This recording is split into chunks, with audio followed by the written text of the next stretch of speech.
emergency, and so he could not join us. And we're really happy to welcome to the panel Giovanni Carpenteri, who is our newly hired investment attraction analyst, but he has been a consultant for companies coming into Canada for a number of years, and so he will take that role, and we're really glad to have him. Thanks, Giovanni, for making yourself available at such short notice. You're very welcome. You're very welcome. And then Francesco was on the panel, and then a representative of a company that's already been working here in Canada, Paolo Biglieri. So without further ado, I would like to start and welcome everyone again to this webinar. We already gave an outline of the speakers in our informal beginning. Now, I'd like to remind you that ITA, the Italian Trade Agency, is a governmental agency working in about 70 countries outside of Italy, and I'm honored to direct the offices of the agency here in Canada, which are three. The main one where I'm talking from is Toronto, and then we have Montreal and Vancouver, which has been on only for 1 year, almost 1 year now, but has been very active in all a number of fields that and including in this one is able to support us on the West Coast. So this specific program that originated the webinar today, run by Francesco Balassone in Montreal, is called Procurement Desk in English, or Osservatorio Gare e Appalti in Italian, and it's been on for 5 or 6 years now, basically since CETA came to life, in 2017, and shortly thereafter we decided to open this desk because we realized that from CETA there will be a boost to the opportunities for Italian companies, European companies, in particular Italian companies in Canada when it came to public procurement. The desk also covers private procurement as much as possible, so trying to look into opportunities to subcontract or just to enlist in a company in the system that the private company, the private buyer has created inside its own organization. So Francesco will tell you a little bit more about the desk in a second, but I mean, our idea is also to complete the offering of services that we carry for companies, for Italian companies, which are mostly marketing support services. Just in a few words, also adding something that is of interest to construction, engineering, and goods supply service companies in the area, in different areas that are related to public procurement. So this is the effort. This is the goal of this desk. Is as akin to some other ones that we have in multilateral development banks, they've been on for a while. I was actually the officer at the World Bank for 5 years. So I mean, I was working on procurement as well there. I mean, so I hear the echo of those years in this job that Francesco is carrying out. And of course, our partners are first and foremost colleagues in the Italian Trade Agency's offices in Rome. We have Andrea Mattiello, senior officer with us that has taken over this area in the last few months, and then Salima also Adrawi also works there, and welcome colleagues to this webinar. Presence is very welcome and useful, and we have partners also in the industry. We work with the associations, major associations in Italy, and of course with a number of companies, as you will see in the second webinar that we will have in May. We're expecting to do it to hold it in the second half of May, And this will be a webinar about case studies. So we're still building the panel, but we have a couple of first few confirmations that are from big names in the industry, possibly an operator in Canada. And so we will talk about specific cases. Okay, so we'll show off our partnerships, but also try to enthuse you and entice you to come to Canada and work with us on procurement opportunities. I would like to stop here and hand over the floor to Francesco for his presentation. Thanks for being here, and please ask questions either in the chat that you will see, like the balloon on the lower right corner of the screen, or at the end live by raising your hand. Thanks. Yes, thank you very much. So hello, welcome. Thank you for being here. And if ever you think that my English is a bit too fast, please just type in the chat if you want me to repeat something. More than happy to. And if you have any questions in Italian or in English, I'd be more than glad to answer. So to begin, we have the rail transportation sector in Canada. So I will go through some of the large data briefly as well, because I know that our partner David Cooper will be going over some of the major projects in more detail. So I am not going to steal his thunder. And without further ado, let's start with the Canadian economy. So why should you be interested in Canada as an Italian company? Well, it's got a fastest growing population in the G7. It hit 40 million last year, and now we're actually at 41 million in population this year. So as you can see, we've got a growth rate of almost 2-3%, and it's just being sustained more and more, and 1.5 million of those are Italian Canadians. So there is a very large network of Italian Canadians with which you can expand into Canada, and it gives a good opportunity to get into the country without feeling too unfamiliar. And obviously the ITA is a big part of this because we have a very strong link with the Italian Canadian community. I myself am Italian Canadian. I don't hold Italian citizenship, but I've been to Italy, and in a sense that's sort of proof of the strength of this relationship between Italy and Canada. And even the trade relationship between the two countries are extremely strong. 8 billion euros last year, going both ways, and a trade balance of 4.5 billion euros, and that's a balance, that's a positive balance for Italy. So that means Italy is exporting more to Canada than vice versa. So at a glance, as we could see in this sector, there are quite a few opportunities in terms of transportation and in terms of especially trasporto su ferro, so transportation on rails, etc. There's a multi-million-dollar trade between Canada and Italy, and it's just been growing over the past couple of years. The data is fluctuating a bit in 2022, for example, because of COVID, and 2021, but there's been a sustained growth in trade between Canada and Italy in general, and especially in the rail industry. So Canada, as a proportion of their total public spending, spends about 30% on public buying, or on procurement, basically. So if we compare that to Italy, which is 20%, you've got nearly 10% more difference in how much they're spending. And again, this is an economy of about $2 trillion. So if we're spending $100 billion on something, that's an extra 10% over Italy.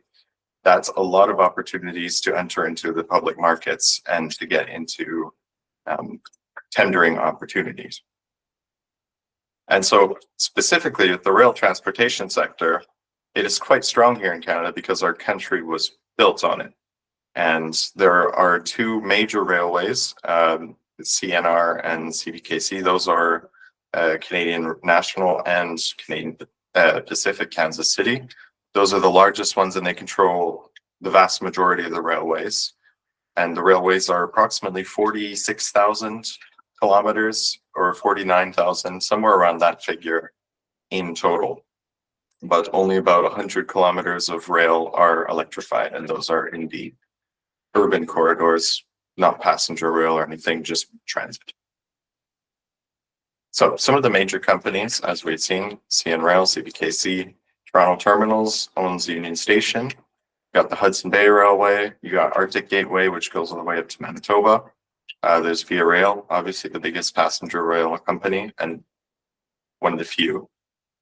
And then you've got the top public transportation operators. So these are areas of interest for any company to focus in this sector. So Metrolinx is the largest one because Toronto is the largest city in Canada with, I believe, over 4 million, 6 million population, at least. And then the second biggest is Montreal, where I'm situated. Third is Vancouver, and then as you go down the list, it gets a bit smaller. But still, there are millions and millions of passengers that transit in and use public transportation every year, and it's just been growing since COVID. So these are just some of the major projects that are going on. Just to give an idea of what's going on here, Canada is currently undergoing a generational investment in public transportation and passenger rail, and also in freight rail.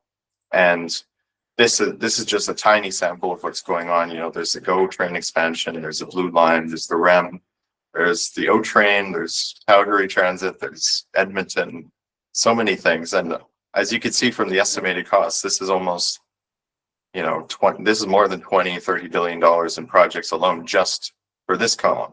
So if we go to the next one, you've got HFR, which is probably, you know, the golden project of Canada so far in this sector, with a cost of probably about $30 billion, and expected with one of the consortia expected to be selected for the request for proposals later this year. And there's even some projects of high-speed rail that might come into fruition there. And lastly, some projects with the freight rail companies. So, CETA, what is it? What's new about it? Well, the Comprehensive Economic Trade Agreement, I think that's what it's called, gives you barrier-free access to public tenders, and especially allows Canadian companies and Italian companies to participate respectively in each other's public tenders, especially for municipal and provincial governments.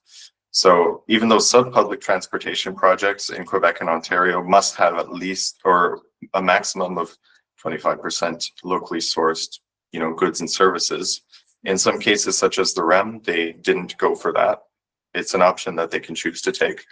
And there was a lot of foreign partners on it, and there's a huge, because of the CETA, there's a lot of European companies in particular that are coming here to Canada to work on these projects.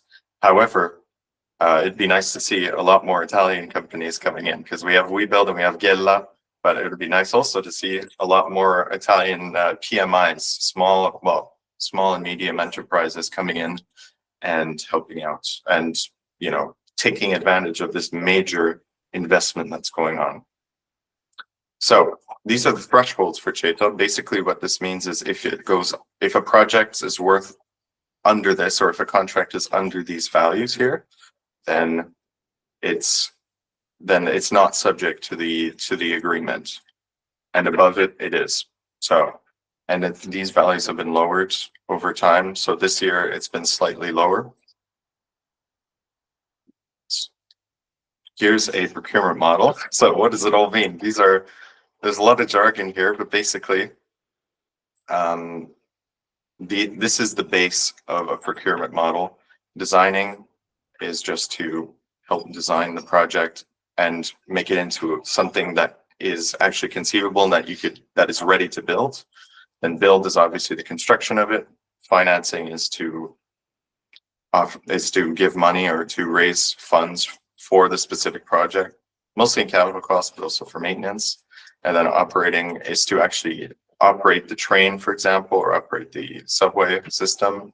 And maintenance is, you know, preventative or not. Some more words, just to give you an idea. I'll go through these briefly. There's a lot of jargon. That's why I want to kind of go through this carefully. So one of them, even though this is not an exhaustive list and some steps are not mandatory, usually the biggest ones are the RFQ and the RFP. So requests for qualifications, where they say, we want something like this, please give you information on this company. We'd like to know more. And then a request for proposal is actually a solid proposal from the company to tell them, okay, we want this, we think you're good, and we're going to go ahead and choose you as one of the companies that could potentially give goods and services. So an example of this is the HFR project, where they have the request for proposals right now. So they did a request for qualifications to see which companies would be qualified. And then afterwards, they ended up choosing a group of 3. I think there are some, such as Deutsche Bahn, included in an SNCF, if I recall correctly. And one of those consortia will be selected for further developing this project. So there are multiple websites, free or not free to get in. And the major one is Canada because it is the database to cover the entire federal system. To sign up, you need a business number from the Canada Revenue Agency. And there's a link on how to do it, and for not only how to register on Canada but also to register for a business number.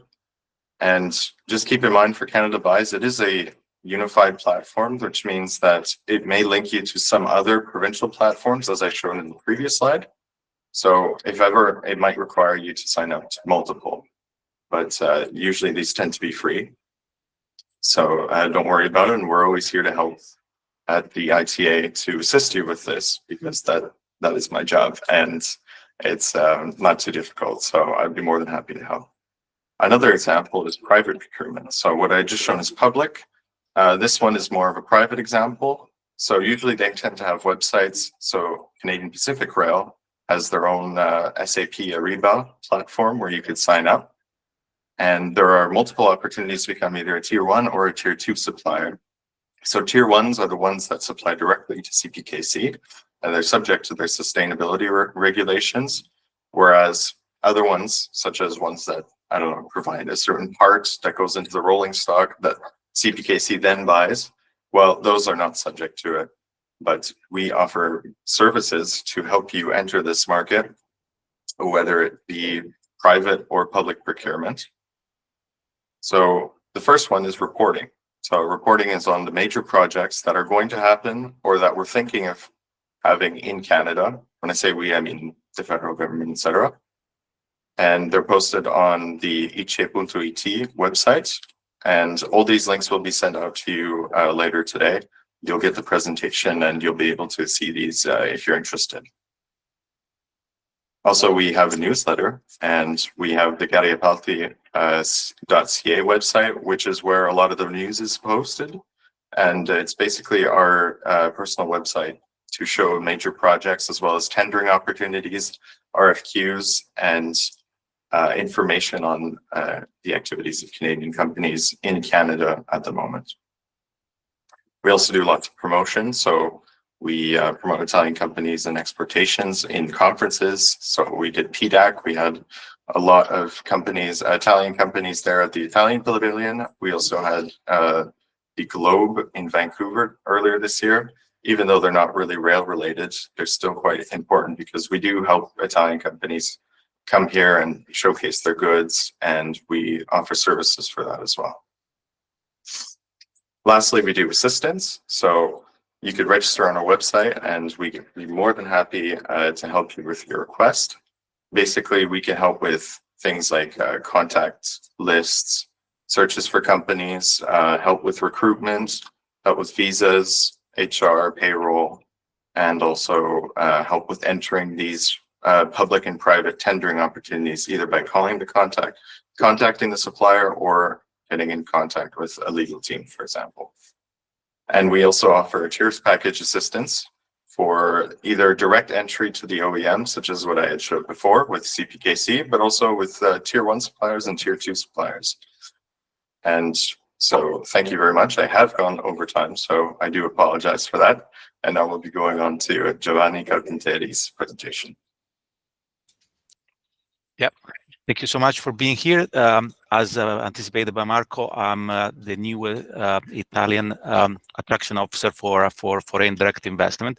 However, today I will try to give you a brief idea on how to make business in Canada. So I will focus my slide today on two ways to do business in Canada via branch office or what we call permanent establishment, and the difference with instead the possibility to incorporate in Canada. So the main two difference that you will look on my slide here are this: the branch office, or what we call in Italian sede secondaria, require the possibility to create an office in Canada where you can, operate your business. However, the possibility to operate under a branch office require the need of having, an agent or what we call an attorney, similar to make, a similarity with the Italian system to what is a rappresentante fiscale, so someone who can represent your operation in Canada. That is the branch office. Instead, when you have a corporation, you have a different entity that is, what we call una società. In Canada, corporations usually are only one kind, that is called, limited corporation. That is something similar to what we have in Italy under, società responsabilità limitata. That is an important point for you to understand. The difference between the branch and the corporation is when we talk about liability, in the sense that when you have a branch office, you can operate in Canada, but you still carry the liability of that operation on what we call the mother corporation in Italy. So it does not create a different entity, so the liability still is on you. Instead, when you have a corporation, that is very important for you to understand that you create a separate entity, and therefore the liability for all operational, tasks that are taken in Canada will stay in under the liability or the responsibility of the Canadian corporation. Francesco, if you can go to the next slide, thank you. Now, to give you a brief idea on how to set up corporation. Now, corporation in Canada can be of two different kinds. We have the federal corporation and the provincial corporation. The difference in terms of requirement at this point in time are not much. The difference is specifically before 2021, the provincial, I'm talking provincial only for Ontario because it's where I'm located and where I am familiarity with the legislation. A different province may have different legislation, but in this case, I'm focusing on Ontario and the federal government. So federal government, when you incorporate federal, so you create a corporation under federal law, you have the requirement that 25% of the directors equivalent, in Italian to say to the amministratori, has to be a resident Canadian or a permanent resident Canadian or a Canadian citizen. The requisite is the permanent resident.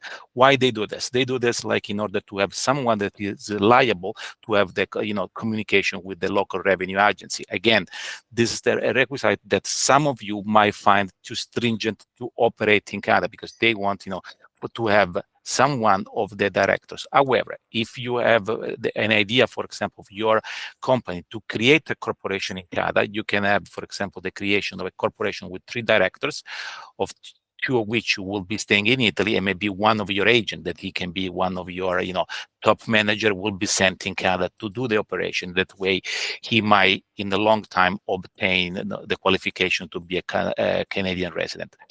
This is the federal government. Instead, Ontario doesn't have that. Maybe you can go to the next slide, Francesco. Provincial corporation. Again, Ontario, since 2021, does not have this requirement. That means that you don't need to have among the director of your corporation any of the director required to be a permanent resident Canadians. So this, in a way, will facilitate if you wish to incorporate in Canada, because you can do this on your own. However, from the practical point of view, I have to warn you that even if it in practical is you can incorporate this corporation, this company in Canada, then from the practical point of view, when you're going to operate, you might need someone local to deal with the bank, to sign contract on your behalf. So it's not mandatory to have an amministratore, so a director, to be permanent resident Canadian, but however, from the practical point of view, it's better to have someone local who can manage that. Francesco, next slide, please. So this, as you can see, is the way how you practical can operate this corporation. So federal corporation, once you create the federal corporation under federal law, you can work anywhere in the country. You are not any particular, limitation besides the possibility that you have to register your company in a different province from the one where you are initially registered. Instead, Ontario Corporation, if you decide and you are incorporated in Ontario, but you decide to do, let's say, business in Quebec, at that point you need to obtain an extra provincial license. That is a different step, a little more complicated. At that point, it's probably fundamental for you to do a due diligence where you wish, to most of your business to be carried out. At that point, you determine, which of the two is better suit your needs. This is important for you to understand. Both company, both the federal one and the provincial one, again, for Ontario, they don't require that the shares, what we call the azioni, are owned by local companies. So as I highlight there, 100% of the share can be issued to foreign company or to individuals who are not resident Canadian. That means that you can have your newly created company in Ontario or federal Canada to be owned 100%, for example, from the Italian company. So a typical things that I did in the past was that when we create a Canadian corporation under federal law, it was 100% owned by the Italian company. At that point, you don't have issue, to have any other, let's say, partner, even if partner is technically not the right terms in terms of legal terms, but you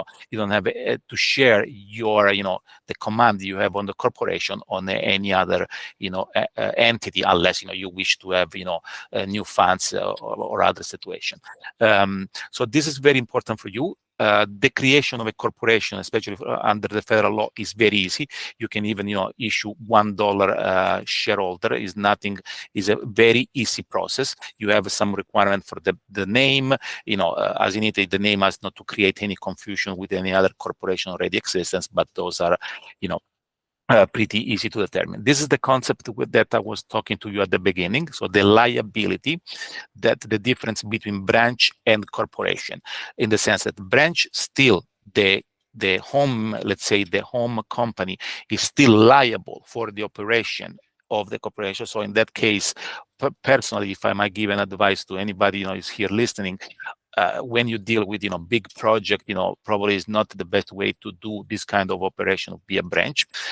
Corporation instead, will create that separation, of liability with the two entities. So the liability will be only on the new created corporation. Francesco, next, thank you. Again, this is another aspect from the point of view of taxes.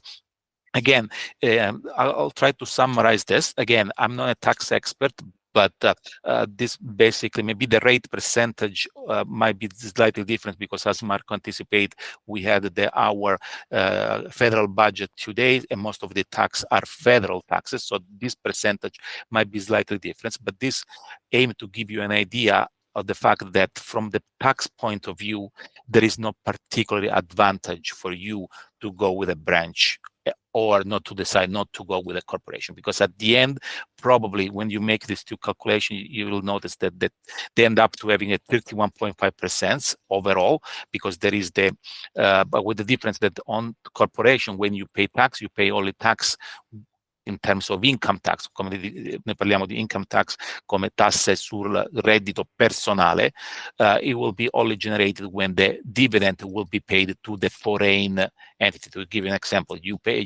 generate income. If the income will stay within the corporation, you don't pay the additional taxes. Instead, you pay tax when you pay the dividend to the owner of the corporation. Then this briefly, because me too, I'm going too long. This is a briefly idea of the requirement that you might have when you decide, to operate in Canada from the accounting point of view. Again, I'm not an accountant, but there are requirements that these are specifically for corporation. You have to keep your book. You have to have an accountant. You have to have a corporate accountant that file this similar requirement that we have in Italy. With the INAIL, for the pension plan for the employee. All that kind of things are very similar.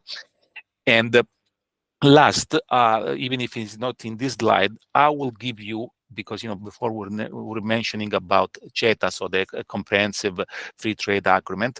Now, the CETA also is aimed also to have an impact on immigration, in the sense that usually when you create this corporation, the corporation being a Canadian entity, if you would like to bring some of your, let's say, employees, some of your technicians from Italy to oversee, for example, one of the projects you might have in Italy, you can have two ways to do that. One can be that you can apply for an intra-transfer. That is basically you create the Canadian corporation, and you're gonna have one of the top manager of this Italian corporation that they can come in Canada in order to transfer the know-how to the new entity. Those are known as intra-transfer. Those intra-transfer are very, very important because they will allow you to transfer some of your top manager, that has particular skill from Italy to Canada without obtaining working permit. So that is going to be a lot more smoother because you don't need to access to the immigration law. With CETA, it also give you something similar, but for that only apply in the moment that your company has awarded a contract. So won a tender, for example, has awarded a contract in Canada. At that point, you can have that you can send some of your technicians, let's say, to oversee some of this project to Canada to look after this project without, again, obtain what is the requirement from immigration. It's called LMA, that labor market assessment. What is important to understand is the differentiation. CETA will require you to already awarded the tender, so the contract.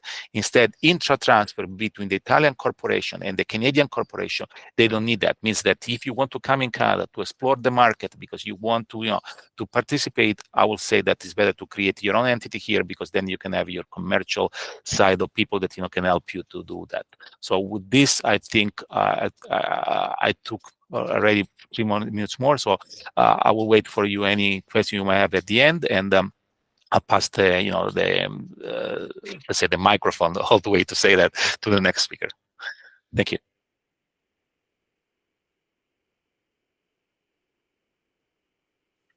Yep. So the next speaker, David.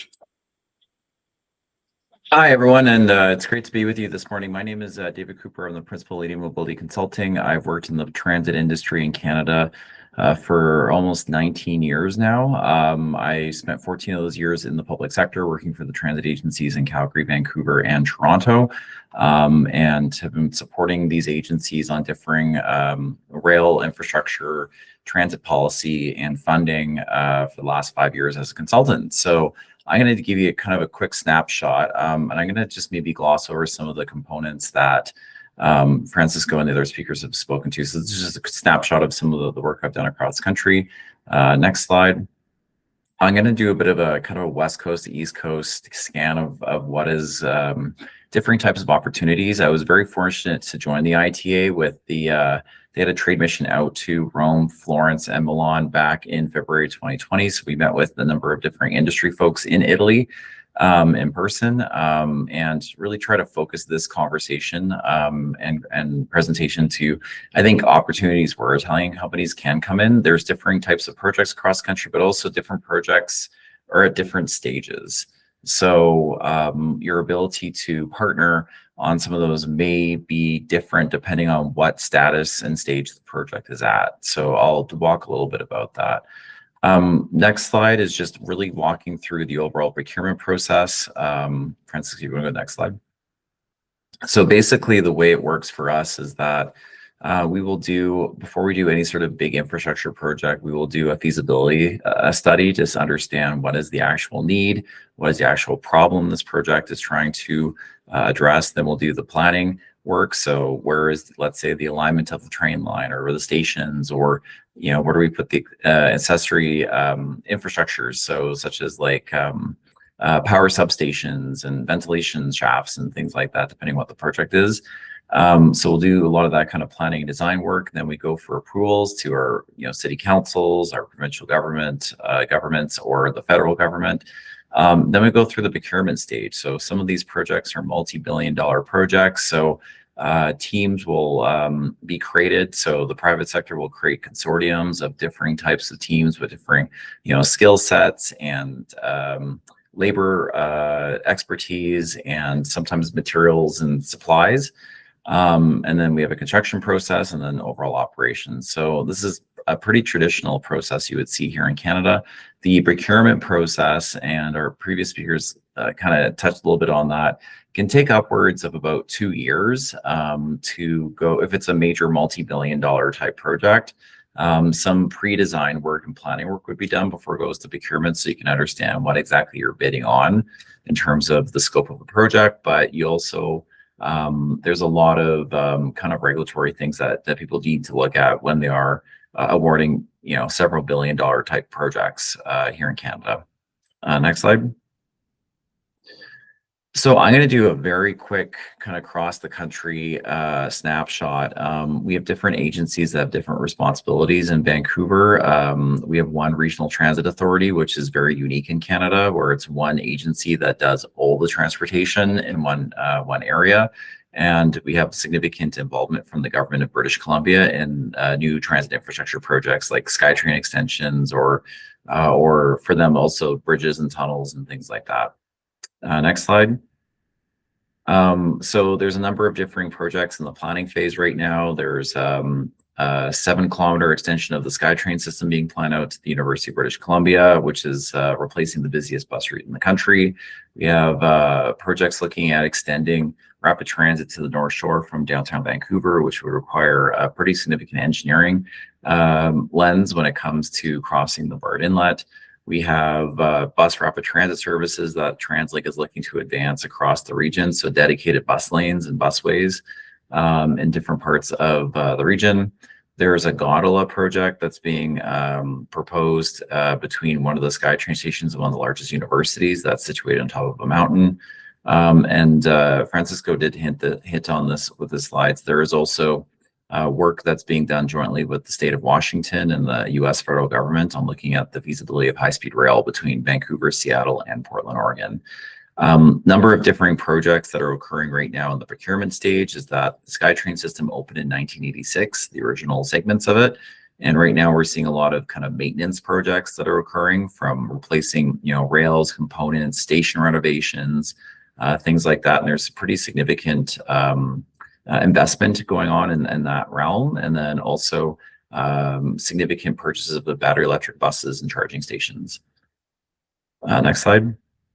In Edmonton and Calgary, the city governments are quite involved in the planning and development and the procurement of these transit projects. The province is not really involved in it.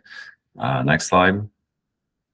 Both cities have pretty extensive light rail transit systems. They were the first cities in Canada that did get them back in the late 70s, early 80s. And there's a numbering of differing projects that you'll see listed here, from a 16-kilometer brand new low floor LRT Green Line project. We have light rail extensions occurring in Edmonton. And the province of Alberta is actually putting out an RFP to do a $9 million study on a passenger rail study to understand what are the passenger rail opportunities across the province, with a 15-year capital plan. So that is something that is imminently going to hit the market. And we have also significant work that's being done on transit bus electrification. Calgary is in the process of buying 259 battery electric buses. And agencies are also looking at hydrogen as a different type of propulsion for these vehicles. Saskatoon, we have one project. We have a bus rapid transit network that they're looking to implement that is awaiting provincial funding. Next slide. In Winnipeg, which is a city of about 800,000 people, we have a numbering different bus rapid transit projects, as well as bus electrification. So they are looking at fuel cell, they're looking at electrification. The largest manufacturer of transit buses in North America for Canada and the US is actually based in Winnipeg, New Flyer Industries. So it's definitely a city that has a lot of economic interest in the transit fleet market. Next slide. In Toronto, Mississauga, and Hamilton, which is known as the Greater Toronto, the Greater Golden Horseshoe, or the Greater Toronto and Hamilton area, the GTHA, we have a numbering of differing organizations involved, just because we have our biggest population base. So we have Metrolinx, which is the regional transit authority in the area. We have the province of Ontario that's quite involved through the Ministry of Transportation and Infrastructure Ontario, which is the procurement arm for a lot of the rapid transit projects. We have the Toronto Transit Commission, which is the largest transit agency in the country. We have the Greater Toronto Airports Authority, which is the largest airport in the country. And we also have most of our Via Rail Services, which is the national railway company in Canada. Next slide. Lots of projects going on. Right now, there's several light rail transit extension projects. We have one being planned up to Brampton City Centre in the Peel region, part of the region. We have a lot of state of good repair work on the subway system. Subway has been open for 70 years. So we have lots of work when it comes to railway systems, maintenance. There's going to be hopefully funding for new subway cars. The federal contribution did not get announced yesterday in the budget, unfortunately, but the provincial and city governments have put forward their share towards $2.3 billion for a new subway fleet for Line 2. And then we have a number of different procurements underway for subway extensions, LRT, and the federal government has committed $371 million for the continued procurement of the high-speed, high-frequency rail project between Toronto, Ottawa, Montreal, and Quebec City. Next slide. Numbering different organizations in Ottawa, in the capital region, from City of Ottawa, City of Gatineau, and then within the province of Quebec, we have the STM, which is the transit agency in Montreal. We have the RTC in Quebec City, the City of Quebec, as well as Via Rail services in that part of the country. Next slide. We have differing LRT projects being planned in Quebec City and Gatineau. We have a massive automated metro system that's opening in Montreal. The first stage opened last year, which is a 67-kilometer rapid transit project, which was actually primarily funded through a pension fund, which was very different here in Canada, called the REM. And then there's a numbering different projects going on, from the Blue Line extension in Montreal, as well as continued work on the high frequency rail. And then the last place I'll visit on the slides is Halifax, which is a city of about 400,000 on our East Coast. They have 4 bus rapid transit corridors that are being planned, as well as a recent announcement for the purchase of 5 electric ferries that they do use for regional transit services in that part of the country. In terms of trade, I'm going to skip over this slide because I know this was already briefly talked about. The new federal funding program for transit capital is being introduced in 2026, is for $3 billion a year. Basically what it is that's the federal share. Usually the feds pay about 40% of the project costs for transit projects. So they would be looking at very similar funding arrangements from the provinces and some support from the cities.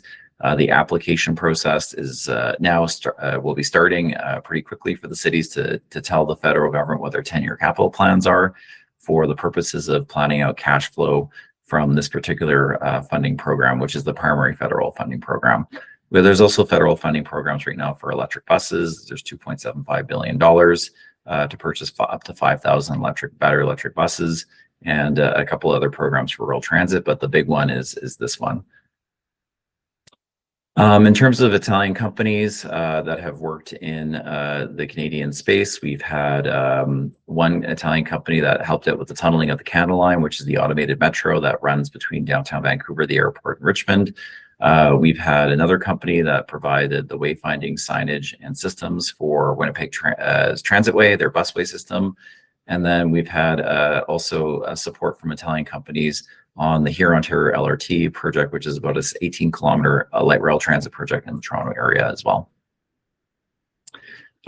This is my contact information if you have any questions, and I believe the team I'm happy to share my slides with the attendees of the call, and I'll turn it back to Francisco. Yes, thank you so much. Thank you very much for your presentation. So now we shall move on to Paolo Bidieri, who is a speaker for Blend Plants SRL, to tell us his experiences in Canada as an Italian small or medium business.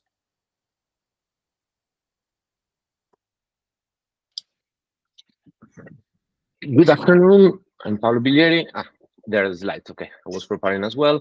We asked Blend Plants. Okay, I'm Paolo Biglieri, as we said, general manager of Blend Plants. Also, we are shareholder on the DTEC Fair, that is the railway Italian cluster.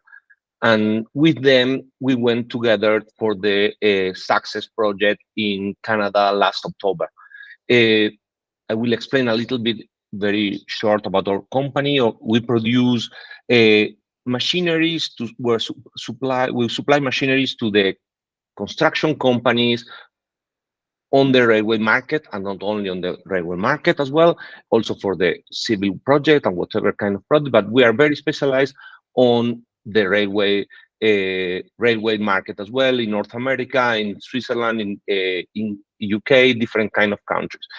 In Canada, our experience as well, as you can see here, we sold already in more than 78 different countries. In Canada, we are having and supplying, we are having a dealer, okay, that our dealer is helping us in the tenders that we did, for example, for Metrolinx as well. We won a tender where we are going to supply some machines to produce the concrete, and we are working in other tenders. After, for example, after the visit that we had in Montreal last October, we are participating another tender through our dealer for the electrification or the electrification of the railways. Because, for example, in just to give you a numbers, in Italy, 90% of the railways are already electrified. Okay, they are 10% are running by diesel. In Canada, in rest of Europe, the average is around 50% running by electricity. The other is around running by diesel, and very small by hydrogen, as in Italy as well. And in Canada, as they say to us, probably 99% or close to 100% are running by diesel. Obviously, they are working on the electrification. That is something that we are helping with our experience, because we already did as well, for example, to Amtrak in North America, in USA, that we are supplying to them the machines as well for the electrification of some of the lines. In this way, for example, if you can do the next slide, please. We work for electrification, but also on a special project on the London Underground, and also we won a tender in the Washington Underground. In this case, just to give you the example, the difficulties in the different countries. In this case, in UK, we can award. We got the contract directly with the Italian company. In Washington Metro, we had to make our own company in USA to get award, because just only for the insurance problems, that is completely different from the insurance company, what is staying or what write it in the contract, completely different than what they are asking. In North America, we have to incorporate a new company in USA. In Canada, obviously, is much, let's say, a little bit much difficult or easy to work, because they are a little bit more European mind, but it's a little bit more difficult as well, because in Quebec you have to have all the documentation in French. language. In the other part of the Canada, you have to have everything in English. But over there, our experience is that we are working together with a dealer, or dealers giving working on the tenders. Obviously, if you can go to the next slide, this is another example. This is another example that the machines that we produce to supply the concrete on the high-speed trains in the line from Milan to Zurich. The high-speed train, the new high-speed train that will be inaugurated in the next years. And if you go to the next one, please. And the next slide as well. Okay. Talking about the project as we are here, the success project is something that we really believe together with VTech Fair, that we follow them for the full project. In this case, this project is made to move, to help the Italian small and medium companies as us to go into the international market. With them, we can have the support to know new people, new companies, as the one that, if you go to the next slide, please. For example, in Canada, when we went there in last October, was something incredible, because for us, we never had, as our dealer from Montreal as well, we never had the opportunity to know the people, or the important people, from companies like Canadian National or EXO. Okay, in that case, for us was very, very important, because we had the opportunity to talk to the people from these companies, but let's say we work with the junior engineers, that they are looking at the small things, but not to the people who take the decision maker. That was something very important with us, because they will never go to a railway show or to read maybe a newspaper where is or a journal where is something explained what we blended around the world. That's why for us, having an opportunity to be sitting in the table with these companies and having a good relationship, because they are coming with a European mission, is something that is stronger for us, is making our company, let's say, bigger, or showing our company bigger in that case, because it's giving to us a better name, as, let's say, the Made in Italy could be. No, it's like having a trademark with us. Okay, in that case, that is supporting us, and that is something very interesting. And that's why after this, we are still in conversation with EXO and Canadian National. For example, with EXO, we are working on the electrification that they would like to do, and also with Canadian National, two other important works that they are seeing, because they have a very big area. I don't remember, it's around 22,000 miles, or 22,000 kilometers of railways are all around Canada. That's why it's something incredible what they have to do. The year when they will decide to go for the electrification, we will have work for the next 50 years probably. In that, but coming back to the success project, is something that this kind of mission is given to the Italian or the European companies, because we were together with other European clusters as well, and was something for us really, really, really interesting, because it's giving to us, as we say, as I said before, a really good statement, or an opening better the relationship, and talking to the important people, that obviously then we sit down in a table for 1 hour speaking in 10 people. We had 5 or 3 minutes to speak. We did a kind of a speed dating, okay? But it's something obviously that interesting to break the ice and start talking and showing your company, okay? That's why I think this kind of investment for the companies is something very good. And also, for example, the Tender Watch, that is something that this newsletter that the Success and the VTech Fair are doing. They are doing a really good work, that you have to read every week, having which tenders are open. Right now, there are 23 open tenders in Canada at the moment. That means that there is opportunity for a lot of companies. In this case, it's something very, very interesting to follow this kind of newsletter, because obviously we receive hundreds of newsletters per week, but only with these important tips, obviously, we have to look for and understand which one is the best one for us. But in that case, you can find something very interesting, and for us, is giving a really good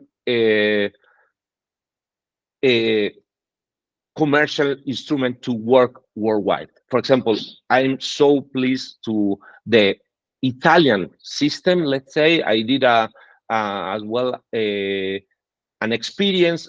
I show our internationalization experience in the Cattolica University in Milan last week, and was for us. We were showing also all the Italian system, Italian trade.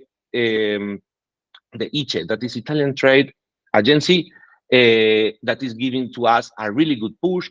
How the embassies, Italian embassies, are working with us together, such all the companies, Italian companies, and as well the cluster from Dictator Fair, how the full Italian packages is working together to go worldwide. This is also something, obviously, like the success is something European, something bigger, is giving to us a stronger opportunity for the future and for the internationalization of our companies. That's all. I think, yeah, the next slide is just thanks to everybody. In any case, you need more information, you can contact me. Thank you for your time. Thank you so much. So if anybody has any questions, now's the time. We'll be going through a Q&A period until everybody's questions have been answered. Se volete, possiamo parlare in italiano anche. So if anybody has any questions, feel free to raise your hands.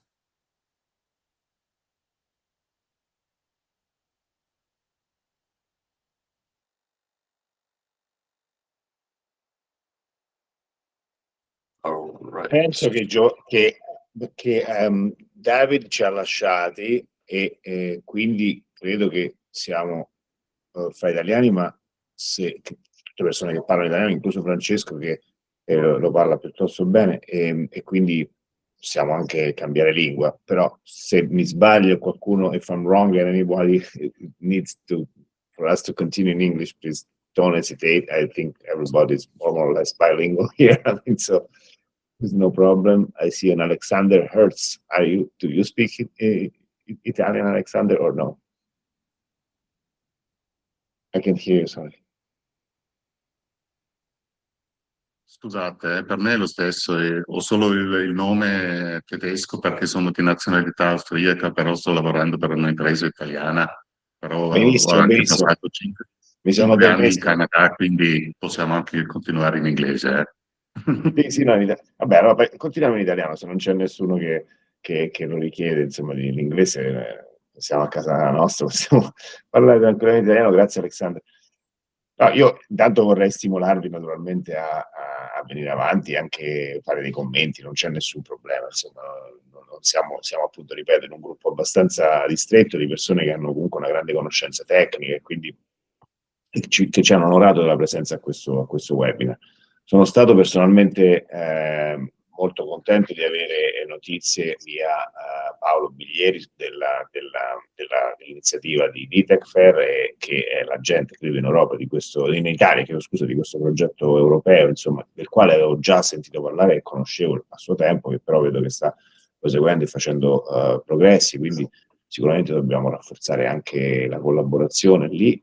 E noi come osservatorio gare appalti facciamo comunque un lavoro su certi settori e poi su altri, voglio dire, perché comunque siamo tenuti anche a non occuparci soltanto di una cosa, insomma, a lavorare un po', sempre nell'ambito naturalmente delle modalità di internazionalizzazione di cui stiamo parlando, cioè quelle di procurement, e sia pubblico sia privato, insomma, e subcontracting. se ci sono curiosità in questo senso, anche sul lavoro che possiamo fare per voi, insomma, noi siamo a disposizione sia adesso per spiegarlo un po' meglio e anche bilateralmente, quindi fissiamo degli appuntamenti e continuiamo a chiacchierare, insomma, ecco. Sì, e se avete altre domande dopo il webinar possiamo, siate disponibili.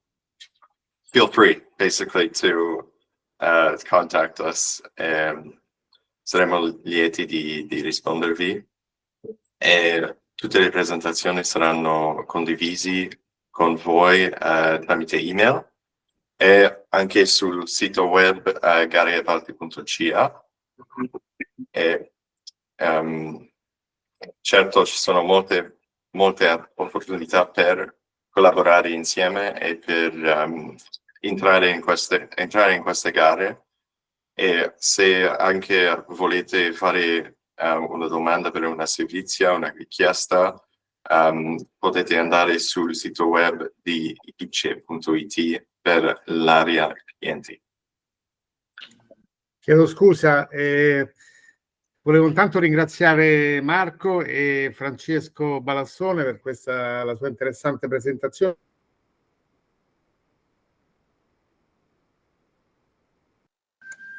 Andrea, ti sei bloccato però, o almeno io non sento, non so.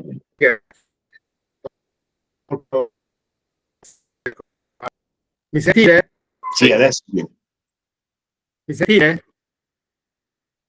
No, volevo intanto ringraziarti per aver organizzato questo webinar, ringraziare Francesco per la sua interessante presentazione e tutti gli speakers. Mi chiedevo se è possibile tramite questo osservatorio come dire, fornire degli alert sui principali progetti, le principali gare alle aziende italiane interessate sotto forma di newsletter o di servizio personalizzato. Questo penso che possa essere molto utile. No, Andrea, noi diciamo stiamo mettendo sul sito, poi Francesco puoi completare, ma insomma stiamo mettendo sul sito degli esempi, perché chiaramente queste gare escono in continuazione, no? Quindi non è per noi possibile, cioè non abbiamo la quantità di persone necessaria a tracciare tutte le gare per tutti i settori, è ovvio questo. Però mettiamo degli esempi per far capire, diciamo, la struttura di queste gare, eccetera, no? Quindi degli avvisi. Sono più delle anteprime in realtà, no? Quando il progetto comincia a venire fuori, insomma, bisogna cominciare a prestare attenzione, no? Poi naturalmente tutti hanno il loro canale, hanno le loro modalità, noi cerchiamo di contribuire anche a questa, anche col nostro sito.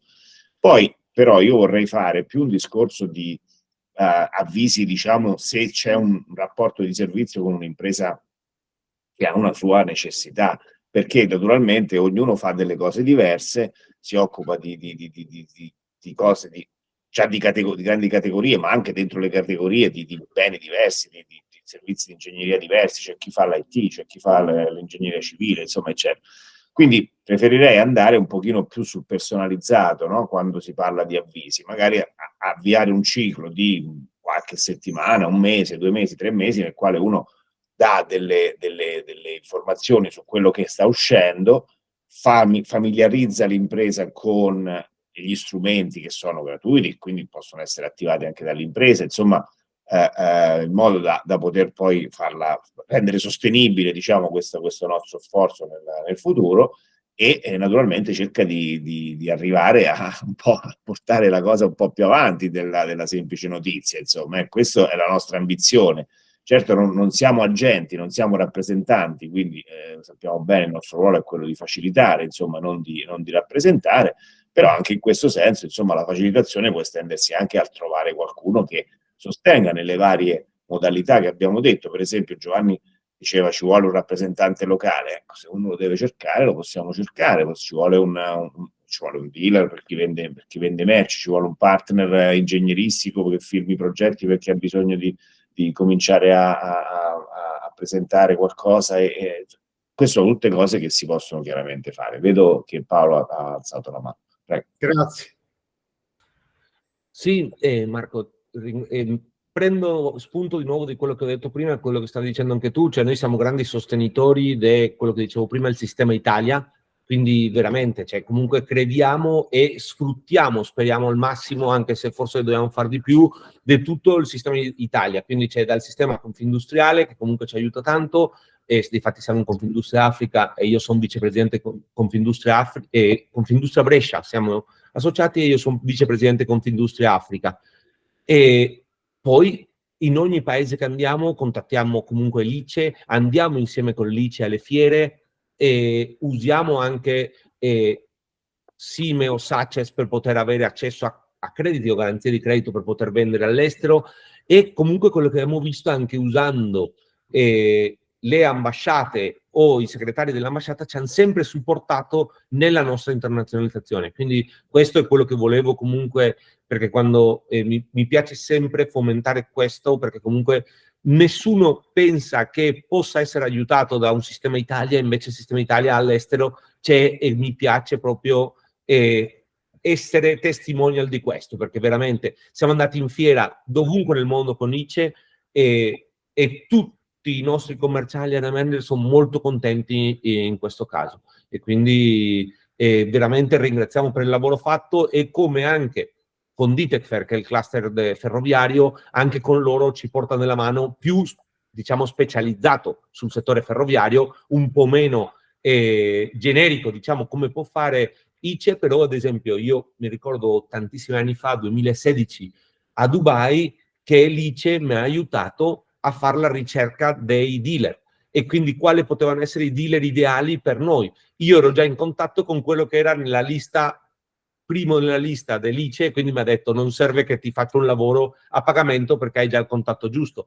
Però come dicevo, mi piace fomentare il sistema Italia, che comunque è importantissimo, ci sta aiutando almeno a noi che lo sappiamo sfruttare al meglio, e quindi bisogna che gli altri imparino. Grazie. Grazie Paolo. E vedo che Glenn Fantz ha alzato in mano, International Office.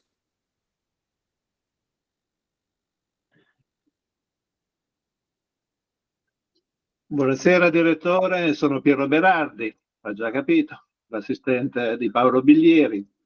Sa benissimo quanto noi, come ha già detto Paolo, portiamo avanti il discorso con ICE, tant'è vero che carissimo saluto anche da Sandra Di Carlo, che è stata con noi questi giorni, e con Daprea stiamo aprendo anche la Libia, quindi a nome del gruppo Blend ci sentiremo presto, e un carissimo saluto a James Johnson, che vedo che anche lui ci ha dato molto supporto durante questi anni. Grazie e buon appetito. Grazie Paolo, ricambio il saluto. In bocca al lupo per la Libia, è sicuramente interessante, ma insomma è sfidante, sfidante. Ma senza ICE non si fa, quindi sa benissimo che questa mattina abbiamo invitato anche l'ambasciatore Galanti. Speriamo che ci raggiunga, però capisce, come ha detto Paolo, che il sistema Italia è una combinazione tra il pubblico e il privato, e senza di voi sta diventando sempre più difficile. Grazie mille per questa testimonianza. Ah sì, Guido ha alzato la mano. Sì, buon pomeriggio, buon mattino a tutti. Sono Guido Ancarani di Ditecfer. Sono qui anche con la mia collega Irene Vescu e con una parte dei soci, quindi Blend, ma anche Unica. Vari soci hanno risposto a questa chiamata. È stato un piacere organizzare o aiutare a organizzare questo webinar con aiutare Francesco Ballassone, e quello che vorrei dire in ambito più pratico, perché quello che ci interessa è far fare business alle nostre aziende. Abbiamo il 70% dei nostri soci che sono PMI, quindi da soli non ce la fanno, hanno bisogno di una mano di Ditecfer, ma anche di Lice naturalmente, come ha anche detto ben Paolo, e quello che cerchiamo di fare è business, partecipando a gare. Una gara esce e ha una durata di 35 giorni, 40 giorni, quindi questa è la nostra difficoltà, cosa che condividiamo, ma non solo in Canada, un po' dappertutto.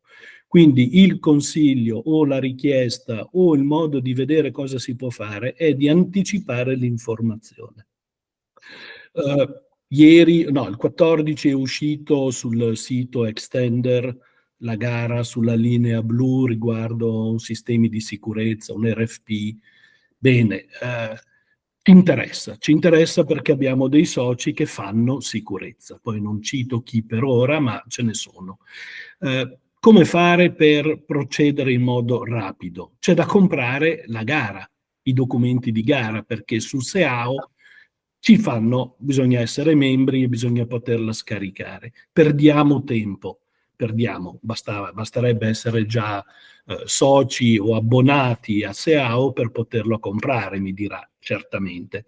Lo capisco, ma una piccola media impresa casomai non può essere su SEAO in Canada e dappertutto in modo equivalente in tanti altri paesi. Quindi è questo un po' l'aiuto, ne avevamo già parlato con Francesco, di vedere che cosa si può fare anche insieme.